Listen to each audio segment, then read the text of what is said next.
I received another birthday present and I'm a bit lost for words. I knew that the FW190 would be in the package, but, well, let's talk about it later. This present was sent to me by my good buddy Dennis. Thank you very much, mate. I'll have days or weeks of fun with this nice gift.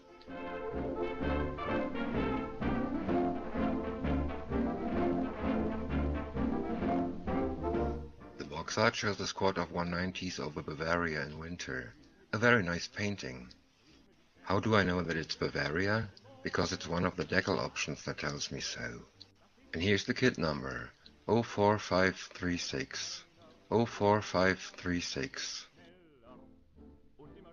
One side shows pics of a built and painted model. The short sides show the box art and tell us that the kit is skill level 4. Here we can see that the kit was released in 1999.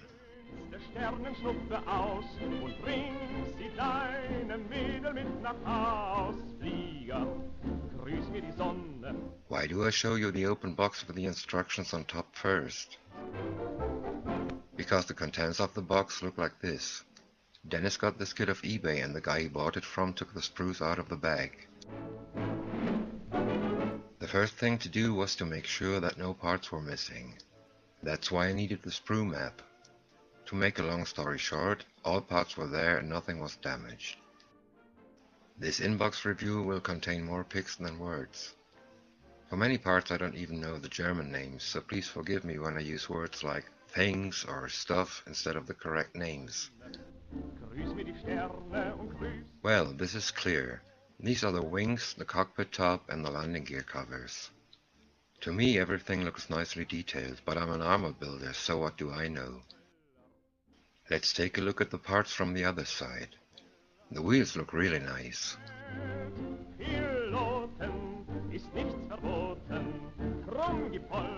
These covers are very thin and I think that's correct.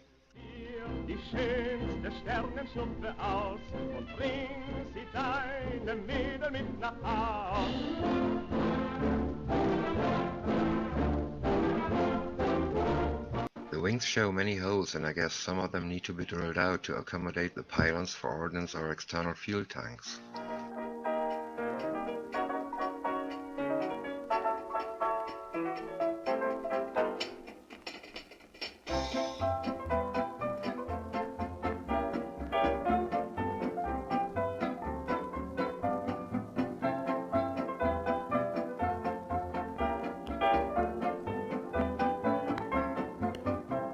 Here we see the left fuselage half, the propeller blades and some other, well, things. The panel lines appear to be deep enough to take a wash. They better do, cause I haven't got any special tools to describe the panel lines.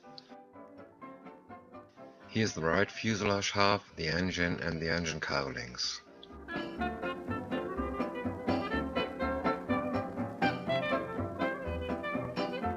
The cowlings seem to be very nice. I'll have to drill out the MG muzzles, but that's no big deal.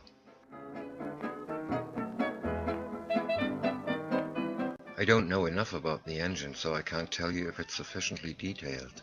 Since it'll be my first aircraft in almost 40 years, I won't go crazy about the detail. I won't buy any aftermarket stuff. This will be built to get a feeling for the subject again. I don't know what the part of the left-hand side could be, but the other two parts are the exhausts. They'll have to be drilled out a bit. I hope I won't mess up the propeller, cause I never had to build one from several parts.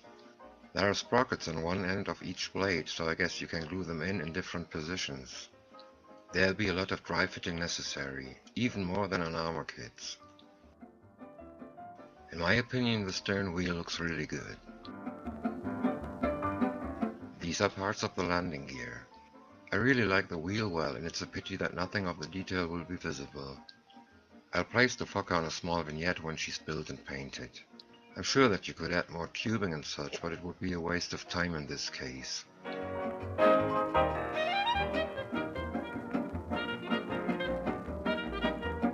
Okay, here we have some weaponry or ordnance. This heavy machine gun won't be used, which is a pity. The detail looks so nice.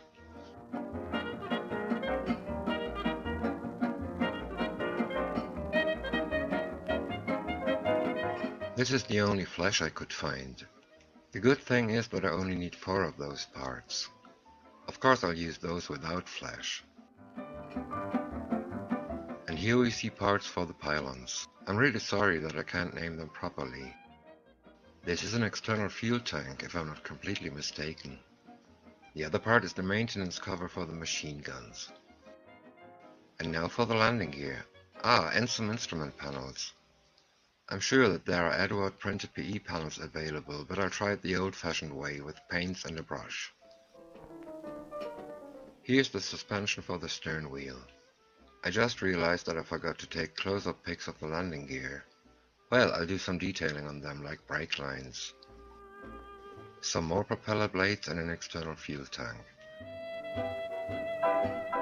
Parts for the interior and an antenna. The instrument panel looks nice enough, so I'll paint it by hand.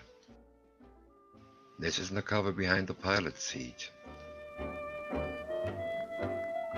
All I can name here is the antenna on the right hand side. Another external fuel tank. The last parts are those for the canopy. They weren't in the bag anymore, but I couldn't see any scratches, so that's fine. After wiping off the dust, they appear to be in mint condition. There's no distortion.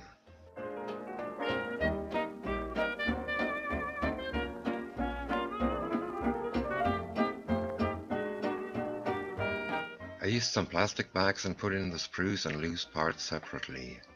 It would be a shame to lose any parts now that the kit is here.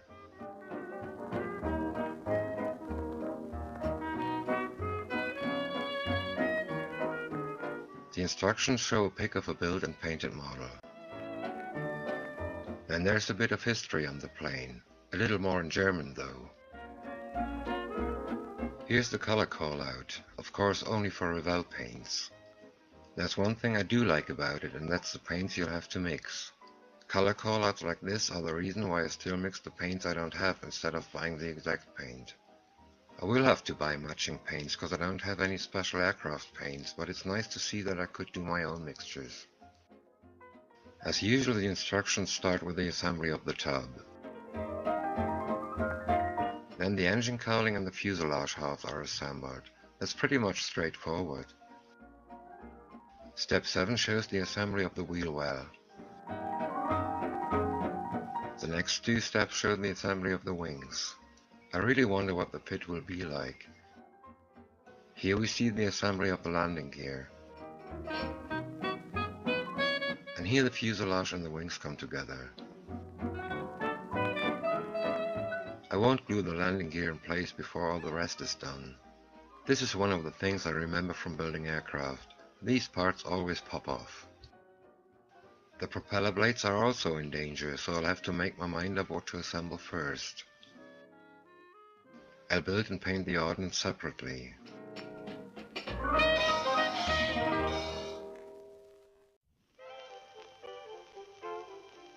Du hast die schönste Nase, du hast den schönsten Mund, doch das ist zur Ekstase noch lange nicht für mich der Grund. Auch muss ich anerkennen, dein Grübchen unterm Kinn. The way the canopy is assembled, it seems to be functional, but I'll find out when I get round to it. Ehrlich und erklärt, das wäre alles nichts, wenn eins nicht wäre. This is an illustration of the decal sheet which is missing in this kit. The decals are 1 year older than the kit. I tried to find the matching decals for this version because I had relatives in Bad Aibling. Was lugt hervor am Ohr so klein, das kann ja nur ein neuer Sprössling sein. Hab ins Herz geschlossen, nur deine Sommersprossen, die kleinen und die großen sind meine Freud. Der Tiger schleicht im Dschungel zur Leopardin hin. Doch macht er das im Dunkel, sonst merkt's vielleicht die Tigerin und sieht er ihre Tupfen. So ist er halb verrückt, sein Herz beginnt zu hupfen und er ruft ganz entzückt. Es ist ja zwar gesprungen wie gehupft, doch lange nicht gestreift, so wie getupft. Ich bin ganz... Would you believe it? A second kit. This aircraft is one you must have if you're into the subject. The first real jet fighter, Messerschmitt Me-262 Schwalbe or Swallow in English. I've heard that artillery aircraft kits haven't got the best reputation. Hervor, am Ohr so klein, das kann ja nur ein neuer Sprössling sein, hab ins Herz. The box art shows the 262 circling above some flying fortresses. A nice painting, but as usually the box art doesn't mean much. The kit number is 2613. 2613. On the sides we see the box art again. Ich gehe fast zugrund. The kit is from 2001 and the color call-out only mentions Model Master paints. Ich war ganz verschossen in dein. A look inside the box reveals that Dennis started painting some of the interior. It doesn't matter because I don't have that specific green color. All parts are there. The clear sprue and another one with delicate parts are still in their bags. There are soft rubber tires coming with the kit. The clear parts look very nice and there's no distortion. The tires are nicely detailed and the tread looks realistic. There's a little bit of flash, but it shouldn't be too difficult to remove. Some pigment will bring out the detail even better. Here's the tub. It's assembled and got the base colors on. I'll proceed from there because I can't see the point in doing the paint job again. Some dry brushing and a wash will finish what has been done before. The fuselage halves, the engine cowlings and some pre-painted interior parts. With the little knowledge I have on aircraft, the panel lines and rivets look nice.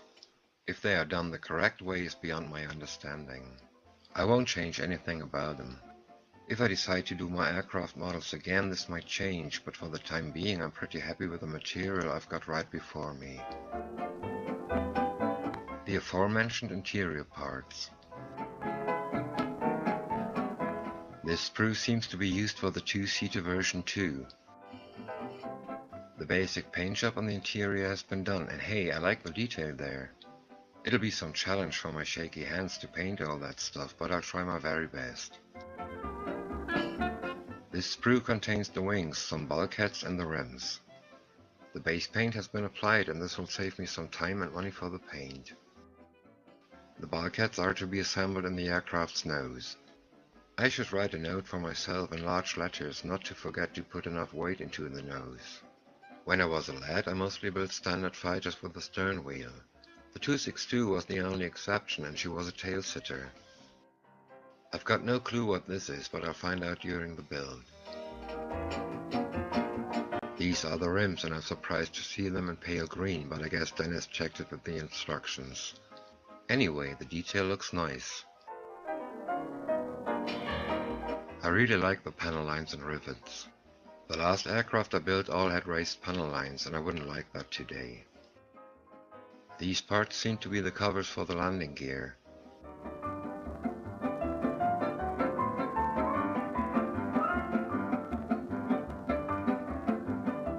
All the flaps are molded on, if flap is the right word here. I'm not quite sure if I should try to cut them out carefully. For all I know, the flaps don't stand straight on a parked aircraft. It is a dangerous thing to do though. I might destroy more than I could rebuild. Here we have the engine parts and they seem to be pretty basic. Since I want to depict an aircraft in its parking position, I'm thinking of a maintenance scene with parts of the engine cowlings removed. Scratch building a jet engine seems to be a major project, at least if you don't know anything about those engines. Nonetheless, it is something I have in mind and I'm not the first who did it, so I really might give it a shot.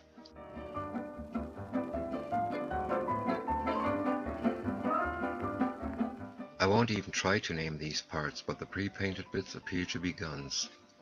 I won't turn into an expert, but I expect that these two builds will improve my knowledge on aircraft. And we continue with parts of which I can't think of their names. Well, at least these nameless parts show some nice and crisp detail.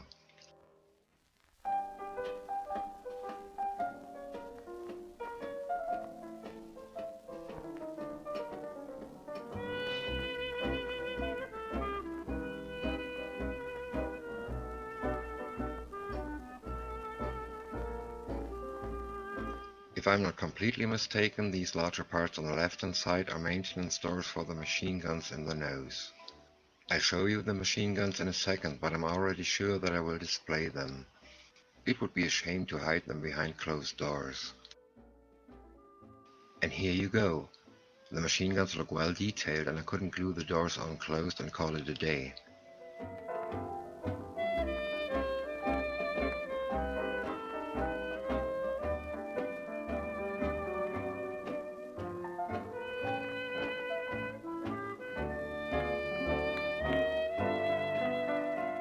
And here's the nose cover with the openings for the machine gun muzzles.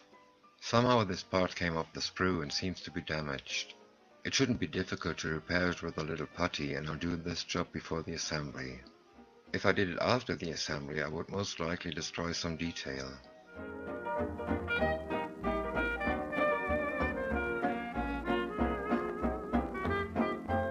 The usual start for aircraft builds. The tub is assembled first, and most of it is already done.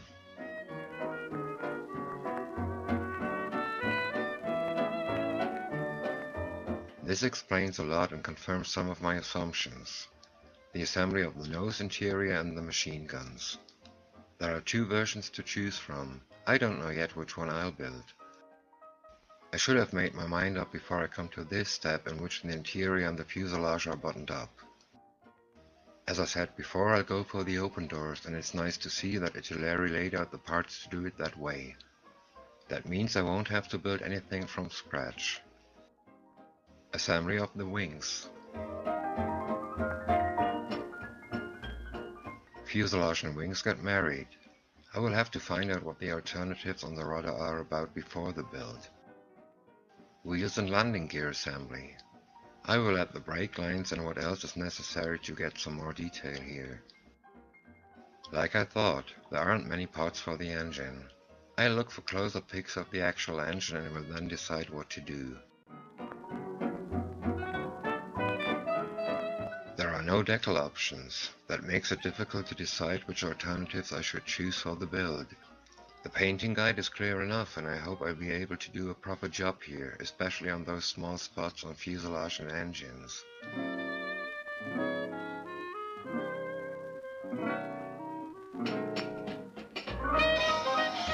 The decals are 15 years old, but still look very nice. They're in register and not too thick. There are many decals, and an armor modeler isn't really used to this. That doesn't bother me, cause I like this job.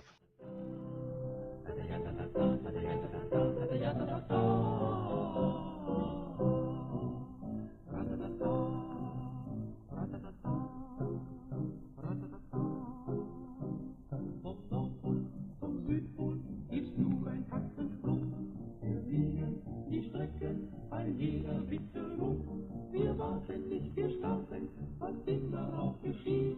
Durch Wind und Wetter klingt das Fliegerlied. Flieger, grüß mir die Sonne, grüß mir die Sterne und grüß mir den Mond. Dein Leben, das ist ein schweres